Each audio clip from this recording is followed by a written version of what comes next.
Pessoal, meu nome é Juliano, eu faço parte da Juventude da Nova Vida e a gente está com esse projeto de Pregadores da Verdade e a gente acredita muito forte que através das mídias sociais a gente consegue também pregar a verdade e a vida para as pessoas.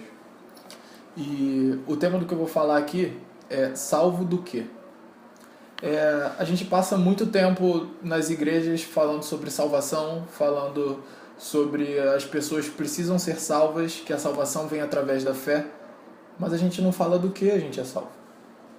E às vezes as pessoas pensam que elas são salvas de si mesmas, às vezes elas pensam que são salvas do pecado, às vezes elas pensam que são salvas do mal, quando na verdade elas são salvas do próprio Deus. E por mais que isso pareça engraçado, a salvação aconteceu para que você não sofresse na sua pele a ira de Deus contra você. E a maior prova disso é que quando a gente se sente em pecado, a gente se sente distante de Deus. E a gente tem medo de Deus. Assim como Adão teve medo de Deus lá no paraíso. E eu queria ler com vocês Isaías 59, versículo 1 e 2, que diz: A mão do Senhor não está encolhida para que não possa salvar, nem o seu ouvido está surdo para que não possa ouvir.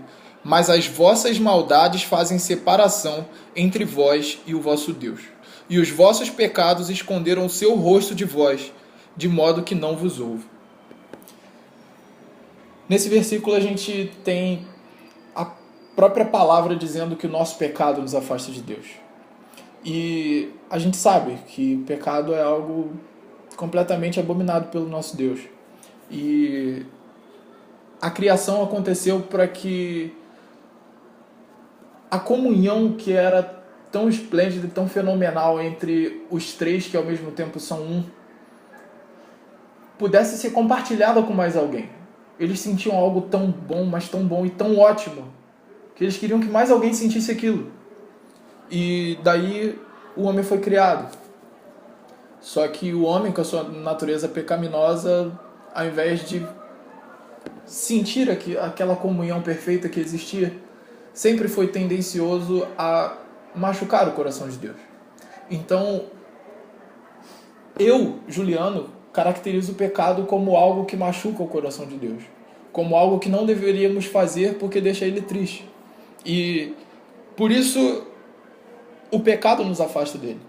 É como uma relação entre duas pessoas. Se uma pessoa machuca a outra, a tendência é que eles se separem.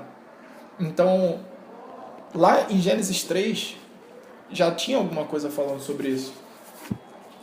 Porque aqui, quando você vê em Gênesis 3:3, a consequência do pecado diz... Eu vou começar a ler do versículo 2. Respondeu a mulher à serpente: Do fruto das árvores do jardim podemos comer, mas do fruto da árvore que está no meio do jardim, disse Deus: Não comereis dele, nem nele tocareis. Se o fizerdes, certamente morrerás. E a gente fica pensando esse certamente morrerás como o falecimento da própria carne, como as pessoas que um dia já se foram, as pessoas que morreram, faleceram de fato. Mas a gente parando para pensar o que é vida, vem logo na mente João 14,6, que fala sobre o que é vida de fato. E em João 14,6, Jesus responde com bastante clareza o que é vida. Ele diz: Eu sou o caminho, a verdade e a vida. Ninguém chega ao Pai a não ser por mim. Um versículo mega conhecido. Na verdade, todos esses versículos são mega conhecidos. Só que quando a gente para encaixar eles, para fazer a engrenagem rodar de fato, a gente começa a entender o que é evangelho. E o que é a verdade. E ele diz: Ele é o caminho, a verdade e a vida. Então, se a gente volta lá em Gênesis 3 e pensa: se eu comer desse fruto, certamente morrerei, é porque a vida, Jesus Cristo, o nosso Deus, se afasta de nós. Morrer é ficar sem vida. E pior do que você falecer, carnalmente falando, é você viver morto. de fato um Walking Dead perambulante. Porque esse é o maior problema do cristianismo hoje em dia. A gente tem várias pessoas que são da igreja, mas não são de Deus. A gente tem várias pessoas que estão dentro da igreja, mas estão lá por si. Não estão lá para alegrar o coração de Deus de fato. Isso é muito ruim. Porque se você vai ver em 1 João 2,2, a gente tem: Ele é a propiciação pelos nossos pecados, e não somente pelos nossos, mas também pelos pecados de todo o mundo. E aí vem o sentimento de ingratidão, sabe? Um cara sofreu aquilo que sofreu, que a gente sabe o que sofreu, os filmes mostram e a gente sabe exatamente como foi. A crucificação, os xingamentos e tudo mais. E o que é mais interessante é que no momento da crucificação, o pecado do mundo cai sobre Jesus Cristo de tal forma, mas de tal forma que o próprio Deus se afasta do seu próprio Filho. E daí vem a frase: Pai, por que me desamparaste? As pessoas às vezes pensam que essa frase é uma blasfêmia de Jesus para com Deus. Mas na verdade isso é o efeito do pecado. É o efeito do pecado, porque o pecado afasta a gente de Deus. E às vezes a gente sente tanta saudade de Deus, mas não quer se desgarrar do pecado. Se o pecado é algo tão grandioso a ponto de afastar Jesus Cristo de Deus, os pecados de todo mundo, não era nem dele, cara, o pecado de todo mundo caiu sobre ele. E ele foi desamparado na cruz, para que ele sofresse aquilo que você não precisa sofrer. Aquilo que a gente falou no início desse vídeo. Para que você não precisasse sentir na sua pele a ira de Deus. E essa é a verdade de hoje. É a verdade de todo sempre. Desde lá de trás, desde o início da história. Não caia em tentação, não peque. Porque senão você certamente morrerá. Em contrapartida, nós temos o perdão grandioso de Deus.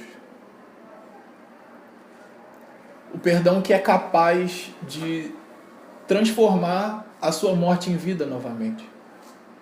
O perdão de Deus é capaz de reaproximar essa relação você e Deus. E é isso que eu convido você a fazer nessa noite. Convido você a ter noção dos seus pecados, a ter noção do quanto ele afasta você de Deus. E a partir disso, eu convido você a se reaproximar dele de volta. Cara, se tranca no seu quarto, ninguém precisa saber. Se você tem vergonha dos seus pecados, ele pode ser segredo entre você e Deus. Desde que você peça perdão a ele. E sinta a necessidade de se reaproximar de Deus. Então a salvação que a gente prega no Evangelho não é a salvação de você para com você. Não é a salvação de você para a tentação. Mas é a salvação de você contra a ira de Deus. Que ela sim só acontece dado a tristeza no coração de Deus que foi provocada através de um pecado seu. Então, cara, a tentação, fugir dela é algo sim primordial. Porque é a tentação que faz você pecar, e é o seu pecado que faz Deus se entristecer com você.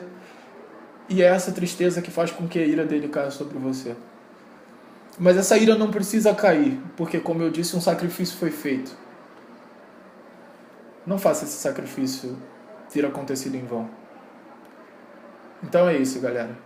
Que essa palavra tenha sido edificante para vocês e que a verdade seja pregada por aí. Valeu.